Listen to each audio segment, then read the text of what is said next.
네, 바로 이어서 인사이트 픽입니다. 오늘은 목대균 KCGI 자산운용의 대표님을 또 모셨습니다. 안녕하십니까? 네, 안녕하십니까? 네, 우리 목 대표님 일단 제가 뭐 소개해드려도 되겠지만 일단 자기소개 한번 해주시면. 예, 현재 KCGI 자산운용에서 CIO를 맡고 있습니다. 이전에는 미래에셋 자산운용에서 글로벌 운영본부장을 보냈습니다. 미래에셋 자산운용에서 글로벌 그러면 해외에서 근무하셨나요? 예, 해외에서도 근무한 적은 있지만 주로 한국에서 글로벌 펀드를 운용을 했었습니다. 글로벌 펀드가 뭐였죠? 글로벌 그레이트 컨슈머, 그리고 G2 이노베이터, 그다음에 인사이트 펀드 등을 운용했습니다. 네, 그렇군요. 예.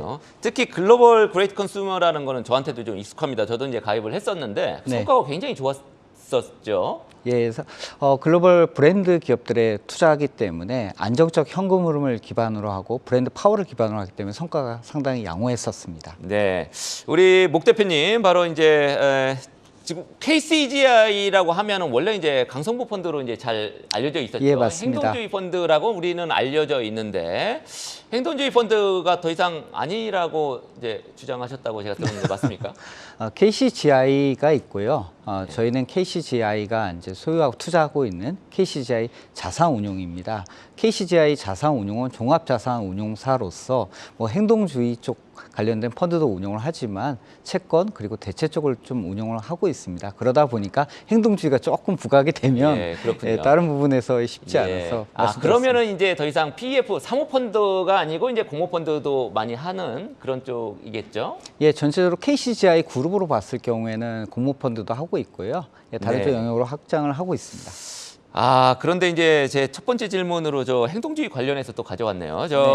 미국의 서드 포인트 데니얼 러브가 이제 하는 거죠. 그다음에 이제 칼 아이칸도 있고, 네네. 또 빌 에커먼의 퍼싱 스퀘어, 그다음에 트라이언 펀드 이런 데도 있고, 또 이제 누구죠? 이제 라이언 코엔. 네, 맞습니다. 이제 말씀 드려보니까 다 이제 욕먹는 미국에서 욕먹는 사람들인데 벤치마킹 대상이 혹시 뭐 조금 있습니까? 어떻습니까? 뭐 미국에서 워낙 유명한 분들이 좋은 전략을 가지고서 그 수익을 만들어내기 때문에 다들 뭐 존경하시는 분들이고요. 저희 입장에 봤을 경우에는 그럼에도 불구하고 저희가 뭐 개인적으로 제가 이제 조금 흉내내고 모방하고 싶은 전략은 그 퍼싱 스퀘어의 그 해칭 전략이라고 좀 말씀을 드리고 싶습니다. 네, 그게 뭔가요? 빌 에커먼 같은 경우에는 코로나 발생 시에 그 채권 CDS에 투자함으로 인해서 자기가 투자한 자산을 갖다 지켜냈고요.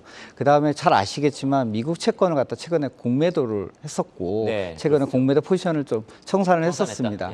상당히 어떤 면에서 봤을 경우에 시장의 흐름을 갖다가 잘 파악하고 대응하고 있다는 점에서 저희 운용사가 조금 한번 벤치마킹 대상으로 삼아야 되지 않을까 생각을 좀 하고는 있습니다. 네, 그렇군요. 지금 국내뿐만 아니라 해외 자산운용에도 관심을 상당히 두고 있다. 이렇게 지금 제가 알고 있습니다. 이제 구체적으로 어떤 지역 또는 어떤 뭐 채권이나 뭐 주식이나 아니면 대체 투자 자산이라든지 어떤 쪽에 관심을 주로 갖고 계신지요? 예, 한국에도 뭐 삼성전자나 현대차 같이 우리 굴지의 글로벌 기업이 된 훌륭한 기업들이 있습니다. 그렇지만 한국 경제가 가지고 있는 태생적 한계가 있다라고 좀 생각을 하고 있는데 뭐 잘 아시겠지만 내수시장 규모가 작습니다. 그리고 그 제조업 그리고 수출 중심의 산업 구조를 가지다 보니까 우리나라 같은 경우에는 그 환율이나 그리고 국제 유가 등의 외생 변수에 대한 민감도가 상당히 높아집니다. 제조업의 태생상 그 부가가치는 낮고 반면에 설비 투자에 대한 그 압력은 좀 큰 편이라서 경기 변동에 따라서 주가 움직임이 클 수밖에 없습니다. 이러한 그 리스크 리턴 프로파일을 가지고 있는 한국의 다른 리스크 리턴 프로파일을 좀 찾아보고 싶었고 선진국 같은 경우에는 주주 환원율도 높고 장기적 성장 스토리 또한 혁신을 주도하고 있는 그 모습이 나타나고 있습니다. 특히 미국에 저희는 관심이 많이 가지고 있습니다. 미국의 주주 환원율은 그 작년 10년간을 좀 살펴봤을 경우에는 90%에 달하고 있습니다. 비교하자면 한국은 주주 환원율이 30%도 안 되는 수치이고요. 이는 주주 환원율이라고 하면 이제 주로 배당을 주거나 아니면은 뭐 자사주 매입이나 뭐 이런 건가요? 예, 맞습니다. 결국에는 투자자들이 투자했을 때 돌려주는 그 비중을 말하는데 말씀하셨듯이 자사주 매입 소각 같은 같은 경우도 포함을 합니다. 저희는 소각을 좀 많이 안 하지 않습니까? 아, 미국은 예, 좀 쉽지 소각을 않죠. 많이 하는 편입니다. 예. 그리고 자산으로 봤을 경우에는 현재 금리 수준이 이제 높은 상황이기 때문에 이런 금리 수준에서 금리가 내려간다고 할 경우에는 당연히 채권이 매력적일 수밖에 없고요. 그에 따라서 주식도 매력적인 자산이 될 수밖에 없다고 생각합니다. 반면에 대체 자산 같은 경우에는 높은 금리 수준에서는 매력도가 주식이나 채권, 전통적 자산 대비해서는 조금 낮다라고 생각을 하고 있습니다. 네, 지금 미국에 이제 조금 긍정적으로 이제 보셨는데 그 뭐 글로벌리 지금 금리 인상은 거의 이제 마무리되는 기조인 것 같기는 합니다만 추가 인상 가능성 이거 어떻게 보고 계십니까? 최근에 이제 금리 인상 가능성이 조금 낮아진 건 사실입니다. 장기 국채 발행 속도를 조절하고 있는 상황이고요. 미국 재무부에서. 그리고 미국 FOMC에서 금리를 동결했습니다. 마지막으로 데이터를 봤을 경우에는 시간당 평균 임금 상승률이 둔화되는데 고용 지표가 조금 완화되고 있습니다. 이러한 상황에서는 아무래도 봤을 경우에는 추가 금리 가능성은 높지는 않다라고 생각하고 있고요. 한편으로 봤을 경우에는 아까 전에 우리 행동주의 잠깐 얘기했지만 빌 에크만은 왜 채권을 갖다가 공매도를 풀었을까라고 봤을 경우에 미국의 경기 침체 가능성이 예전보다 높아진 게 아닐까라는 생각합니다. 종합적으로 봤을 경우에 추가 금리 인상 가능성은 예전보다는 높지는 않다. 그러나 네. 그렇다고 해서 네. 인하를 빨리 할 수 있을까? 저희들이 봤던 구조 인플레이션 요인은 아직 살아 있습니다. 선진국 고령화 추세는 지속이 되고 있고요. 에너지 전환 그리고 세계화의 후퇴와 이에 따른 공급망 재편 과정이 진행 중이기 때문에 구조적 인플레이션 요인이 살아 있어서 금리 인상은 많이는 할 수 없지만 그렇다고 네. 빠르게 금리 인하를 할 수는 없다라는 생각을 저희는 하고 있습니다. 네, 빌 에크먼이 최근에 이제 채권 가격 상승 쪽으로 이제 돌아선 거 타이밍이 좀 잘 맞은 것 같기도 하고요. 요즘엔 좀 잘 맞추는 것 같습니다. 시장을 주도했기 때문에 솔직히 그날 미국 시장의 움직임을 봤을 경우에는 빌 에크만의 액션이 많이 영향을 줬다라고 생각하고 시장에 있습니다. 오히려 또 영향을 주면서 채권 가격 상승을 또 이끌어낸 측면도 있다. 뭐 이런 얘기네요. 네. 산타랠리 가능성 어떻게 보십니까? 산타랠리 가능성은 현재 다양한 리스크가 일단 주가에 반영이 됐었습니다. 그리고 금리 상승, 그리고 경기 둔화 가능성 등 그리고 또 전쟁과 관련된 리스크들이 상당 부분 증시에 반영이 됐었기 때문에 여기서 만약에 기업 실적이 좋아지거나 어떤 긍정적인 뉴스가 나오게 된다고 하면 주식시장은 아무래도 상승할 가능성이 좀 존재한다고 생각하고 있습니다. 가능성이 더 높다 이렇게 보시네요. 예, 글로벌 플러스 그러니까 미국 플러스 한국 다 이제 한국은 최근에 공매도 금지 조치로 인해서 수급이 개선된 것은 사실입니다. 그러나 우리 연말로 갈수록 좀 잊고 지냈던 사실을 하나 좀 생각을 해봐야 될 것 같은데요. 대주주 양도소득세 회피 매물이 나올 수가 있습니다. 그렇게 될 경우에는 아무래도 수급적으로 다른 요인을 좀 고려할 수밖에 없는 상황이고요. 미국 시장이 좀 한국 시장보다는 아직까지는 조금 더 나을 수 있다. 이전보다는 좋아졌으나 네. 이걸 일방적으로 랠리로 보기에는 좀 어렵다라는 생각하고 있고요. 이럴 때 되면 또 분위기가 또 반전합니다. 그렇군요. 네. 방금 전에 이제 공매도 얘기하셨었는데 지금 그거 갖고 찬반 양론도 지금 굉장히 극명하게 갈리고 있을 뿐만 아니라 그 효과에 대해서도 전망이 많이 엇갈리거든요. 어떻게 보십니까? 공매도 효과. 예, 정부 당국이 한 거는 외국계 증권사의 무차익 공매도 제도를 보완하겠다라는 취지로 했습니다. 이런 부분은 긍정적이라고 생각을 하고 있고요. 따라서 일시적이지만 주가도 반등을 했습니다.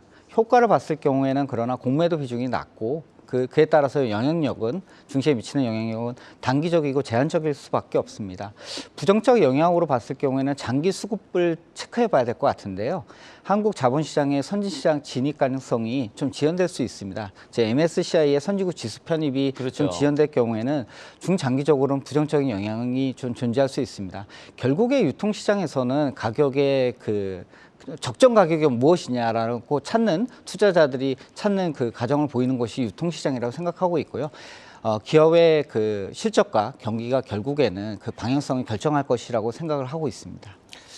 네, 요즘에 이제 변동성이 굉장히 큽니다. 펀드 매니저 직접 운영도 직접 하시죠? 네, 하고 있습니다. 지금 투자 전략 좀 바뀐 게 있습니까? 최근 들어서 어떠세요? 최근에 일시적으로 수급 요인이 좀 많이 변하다 보니까 그에 따라서 주가 낙폭이 컸던 종목들도 있고요. 갑자기 공매도 물량이 청산되면서 주가가 급반등했던 종목들도 그렇죠. 있습니다. 에코프로 같은데.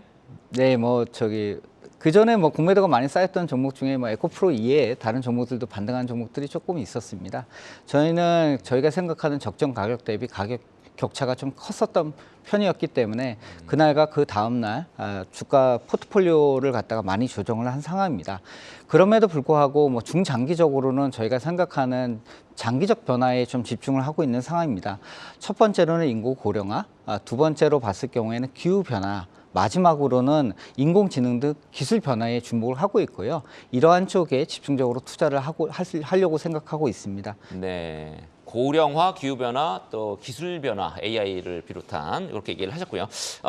갑자기 생각난 건데 예전에 이제 KCGI에서 올 들어서 DB하이텍이라든지 현대엘리베이터 이런 데 투자를 하셨단 말이죠. 네, 맞습니다. 지금 또 이렇게 매수하고 있는 뭐 키움증권 얘기도 나오던데 혹시 있나요?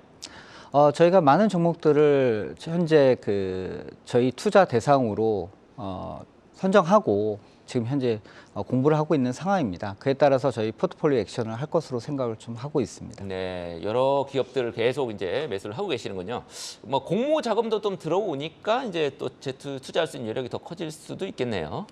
예, 공모 자금뿐만 아니라 다양한 쪽 투자자들 자금을 모아서 궁극적으로는 한국 시장의 지배 구조를 개선하고 이에 따라서 한국 시장의 체질 변화, 네. 또한 주가 기업 가치를 갖다가 정상화시키려고 노력을 하고 있습니다. 네, 마지막 질문 하나 드리겠습니다. 연말, 그다음에 내년에 우리 국내 경기 전망, 그다음에 증시 전망, 요거 어떻게 전망하십니까?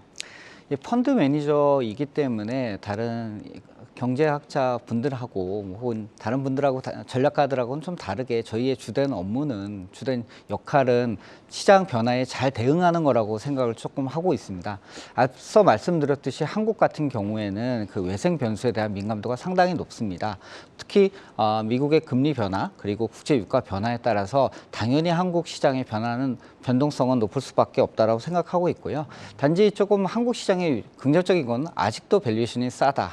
그리고 예. 경기가 회복될 경우에는 가장 빨리 회복될 수 있는 산업 구조를 가지고 있다라고 생각을 하고 있습니다.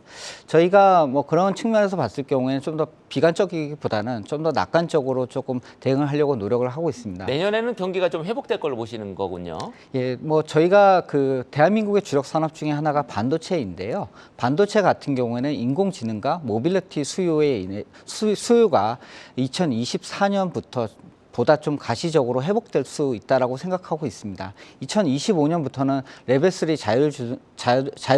자동차의 출시가 예정이 되고 있는데요. 이에 따라서 칩과 부품의 수요가 증가할 것이라고 예상이 됩니다. 이러한 점이 반도체에 좀 긍정적이라고 생각하고 있고요. 이미 주된 가격들은 반등하고 있어서 이런 저의 생각들을 갖다가 좀 지지해주고 있는 상황입니다. 네.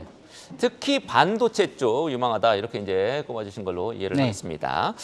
네, 지금까지 목대균 우리 KCGI 자산운용 운영총괄 대표님 모시고 여러 가지 우리 지금 국내외 증시 얘기 들어봤습니다. 감사합니다.